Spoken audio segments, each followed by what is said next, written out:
గుంటూరు జిల్లా తాడేపల్లిలో నల్లగా ఒంటిపై మచ్చలతో ఉన్న 4 కాళ్ల జంతువు చెంగు చెంగుమంటూ ఎగురుతూ కనిపించింది.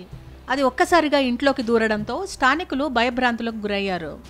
మొదట ఆ జంతువు ఏంటో అన్న కంగారులో దూరంగా పారిపోయారు. అదే సమయంలో జనసమ్మర్దం పెరిగిపోవడంతో ఆ జంతువు కూడా వారిని చూసి ఇళ్లలోకి వెళ్లి దాక్కోవడం మొదలుపెట్టింది. అయితే అరగంట గడిచిన తర్వాత స్థానిక యువకులు ఫారెస్ట్ అధికారులకు సమాచారం ఇచ్చారు.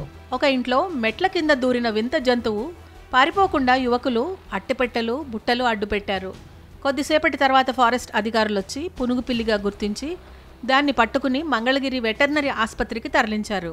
పునుగు పిల్లి అంతరించిపోతున్న జీవుల్లో ఉందని, ఇప్పుడు తాడేపల్లి కొండ ప్రాంతంలో కనిపించడం ఆశ్చర్యంగా ఉందని ఫారెస్ట్ అధికారులు అంటున్నారు. ఒక్క పునుగు పిల్లే ఉండటం సాధ్యం కాదని, మరికొన్ని ఉండే అవకాశం ఉందని అంటున్నారు.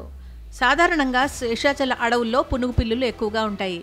వీటి తైలంతో తిరుమల వెంకటేశ్వర స్వామికి ప్రత్యేక పూజ చేస్తారు.